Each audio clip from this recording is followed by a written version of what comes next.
മലയാളികളുടെ മനസ്സിലും ലോകത്തും ഒരിക്കലും മായാത്ത വ്യക്തിമുദ്ര പതിപ്പിച്ച് മലയാളത്തിനോട് ഭൗതികമായി വിട പറഞ്ഞ MTയുടെ കേരള സാഹിത്യ അക്കാദമിയുടെ നേതൃത്വത്തിൽ സംഘടിപ്പിക്കുന്ന അനുസ്മരണ സമ്മേളനത്തിൽ അധ്യക്ഷത വഹിക്കുന്ന പ്രിയപ്പെട്ട MLA ശ്രീ P. ബാലചന്ദ്രൻ, ഔപചാരികമായി ഈ ചടങ്ങ് ഉദ്ഘാടനം ചെയ്ത കേരളത്തിൻ്റെ ഉന്നത വിദ്യാഭ്യാസ സാമൂഹ്യനീതി വകുപ്പ് മന്ത്രി പ്രിയപ്പെട്ട ബിന്ദു ടീച്ചർ, വേദിയിലുള്ള ഏറെ ആദരണീയനായ സച്ചിദാനന്ദൻ മാഷ്, പ്രിയപ്പെട്ട വൈശാഖൻ മാഷ്, ഈ വേദിയിലുള്ള അക്കാദമിയുടെ വൈസ് പ്രസിഡന്റ് അശോകൻ ചെരുവിൽ, പ്രിയപ്പെട്ട Alankode Leelakrishnan, Shri Balamuralikrishna, VS Bindu, doctor Kavitha Balakrishnan, doctor C. Ravunni, Shri N. Rajan, doctor R. Sreelatha Varma, Vijayaraja Mallika, പ്രിയപ്പെട്ട CP അബൂബക്കർ, വേദിയിലെ സദസ്സിലുമുള്ള ഏറ്റവും ബഹുമാന്യരെ, പ്രിയപ്പെട്ടവരെ, സഹോദരന്മാരെ, പ്രഭാഷണമൊന്നും ഞാൻ നടത്തേണ്ട ഒന്നല്ല. അധ്യക്ഷൻ ഇവിടെ സൂചിപ്പിച്ചതുപോലെ ഞങ്ങളെല്ലാവരും MT അനുസ്മരണത്തിലെ ആദ്യ പ്രാസംഗികരാകുന്നത് സർക്കാർ ഏൽപ്പിച്ചതും ജനങ്ങളേൽപ്പിച്ചതുമായ ചില ചുമതലകൾ നിർവഹിക്കുന്നു എന്നൊറ്റ കാരണത്താലാണ്.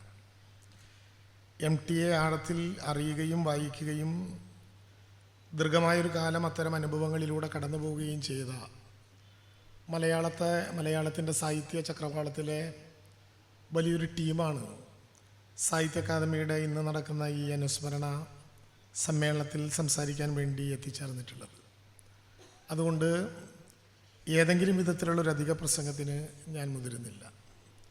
പാതിരാവും പകൽ വെളിച്ചവും മുതൽ 9 പതിറ്റാണ്ട് നീണ്ട ജീവിതത്തിലെ മഹാഭൂരിപക്ഷവും ചെലവഴിച്ച സാഹിത്യ സബരിയിൽ പറയാനുള്ളതെല്ലാം പറഞ്ഞും തലമുറകൾക്ക് വായനകളിൽ നിന്ന് ഇനി ഏറ്റെടുക്കാൻ കഴിയുന്ന പലതും വായിക്കാൻ ബാക്കി വെച്ചും MT മലയാളത്തിലോട് വിടവാങ്ങുകയായിരുന്നു. ജീവിതത്തിൽ തൊട്ടതെല്ലാം ലോകത്തിൻ്റെ ശ്രദ്ധയാകർഷിക്കാൻ കഴിഞ്ഞ ഒരു മഹനീയമായ വ്യക്തിത്വത്തിൻ്റെ ഉടമ. 958 പാതിരാവും പകൽ വെളിച്ചവുമാണ് ആദ്യത്തെ നോവലെങ്കിലും പുസ്തക രൂപത്തിൽ പുറത്തിറങ്ങിയ ആദ്യത്തെ നോവൽ 958 നാലുകെട്ടിന് കേരള സാഹിത്യ അക്കാദമിയുടെ അവാർഡ്. 1963-64 കാലത്ത് സ്വന്തം കഥയായിട്ടുള്ള മുറപ്പൊണ്ണ് തന്നെ തിരക്കഥ രചിച്ചുകൊണ്ട് സിനിമാ രംഗത്തേക്ക് രംഗപ്രവേശം. 1974-73 ഇവിടെ ടീച്ചർ സൂചിപ്പിച്ചതുപോലെ ആദ്യമായി സംവിധാനം ചെയ്ത നിറമാല്യം എന്ന സിനിമയ്ക്ക് രാഷ്ട്രപതിയുടെ സ്വർണ്ണ മെഡൽ, ജ്ഞാനപീഠവും പത്മവിഭൂഷണും ഉൾപ്പെടെ കയ്യെത്തിപ്പിടിക്കാവുന്ന എല്ലാ സമ്മാനങ്ങളെയും മലയാളത്തിൻ്റെ മണ്ണിലേക്ക് തൻ്റെ മഹനീയമായ സാംസ്കാരിക നിലകൊണ്ട് എത്തിച്ച MT എന്ന രണ്ടക്ഷരം കാലമുള്ളിടത്തോളം കാലം മലയാളിയുടെ മനസ്സിൽ മായാനാകാത്ത നിരവധി മുദ്രകൾ പതിപ്പിച്ചാണ് കടന്നു പോകുന്നത്.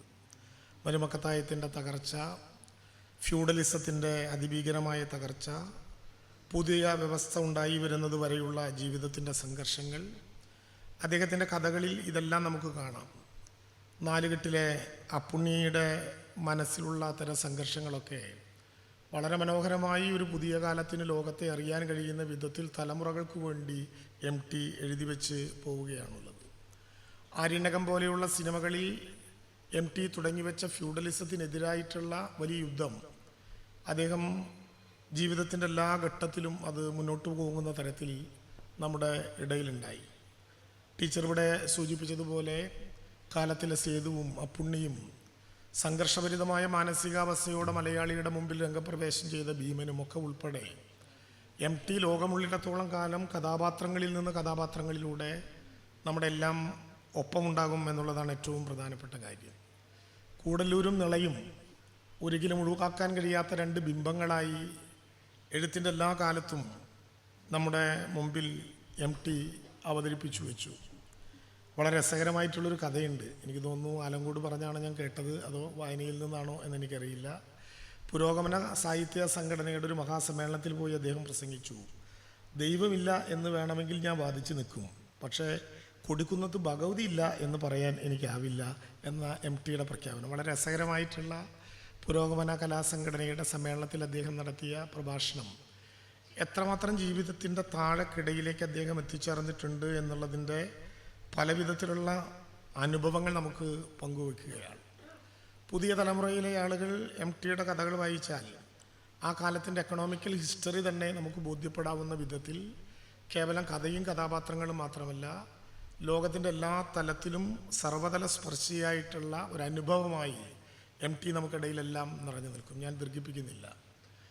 സാധാരണ നിലയിൽ വളരെ ചെറിയ ശബ്ദത്തിൽ സംസാരിച്ച് എന്നാൽ ഏറ്റവും കർക്കശ്യത്തോടെ അഭിപ്രായം പറഞ്ഞ് പറയാവുന്ന ചീത്തയൊക്കെ ചെറിയ ശബ്ദത്തിലാണെങ്കിലും നല്ലതുപോലെ ആത്മബന്ധമുള്ള ആളുകളോട് പറഞ്ഞ് MT തൻ്റെ നിലപാടുകൾ ഏറ്റവും ഉറക്കെ, പതിയ ശബ്ദത്തിൽ ഏറ്റവും ഉറക്കെ പറഞ്ഞ ഒരാളായിരുന്നു എന്നുള്ളതൊരു യാഥാർത്ഥ്യമാണ്.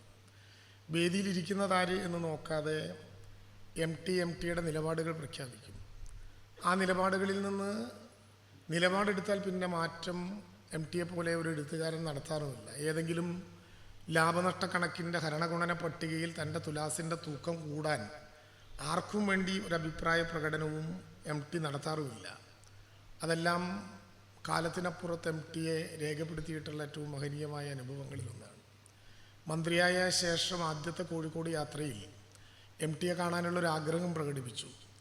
അപ്പം അദ്ദേഹം പറഞ്ഞ ആദ്യത്തെ കാര്യം തന്നെ ഒരുപാട് ആളെയും കൂട്ടി വരാനുള്ള പരിപാടിയാണെങ്കിൽ ഇങ്ങോട്ട് വരണ്ട എന്നുള്ളതാണ്. സ്വാഭാവികമായിട്ടും കോവിഡിൻ്റെ ഒരു അതിപ്രസരം, താനാകുമ്പോൾ വല്ല പത്രക്കാരൊക്കെ വന്ന് കയറും, ഒരാളും ഇല്ലാതെ ഒറ്റയ്ക്ക് വരാം എന്ന് വാക്കു പറഞ്ഞിട്ടാണ് മന്ത്രിയായതിനു ശേഷം ആദ്യം പോയത്. രണ്ടാമത് കോഴിക്കോട് നടന്ന, ഞാൻ മന്ത്രിയായതിനു ശേഷമുള്ള കാര്യമാണ് സൂചിപ്പിച്ചത്, രണ്ടാമത് കോഴിക്കോട് നടന്ന കലയുടെ സർഗോത്സവം എന്ന് വിളിക്കപ്പെടാൻ കഴിയുന്ന കേരള സംസ്ഥാന സ്കൂൾ യുവജനോത്സവത്തിന് അവിടെ പങ്കെടുക്കുന്ന എല്ലാവർക്കും MTയുടെ പുസ്തകങ്ങൾ സമ്മാനമായി കൊടുക്കണമെന്ന് സംഘാടക സമിതി തീരുമാനിച്ചപ്പോൾ ആ പുസ്തകങ്ങൾ ഏറ്റുവാങ്ങാൻ പോയി. MT മനസ്സും അവരുടെ ആഗ്രഹവും നിർവഹിക്കുന്ന വിധത്തിൽ ധാരാളമായ പുസ്തകങ്ങൾ തന്നു.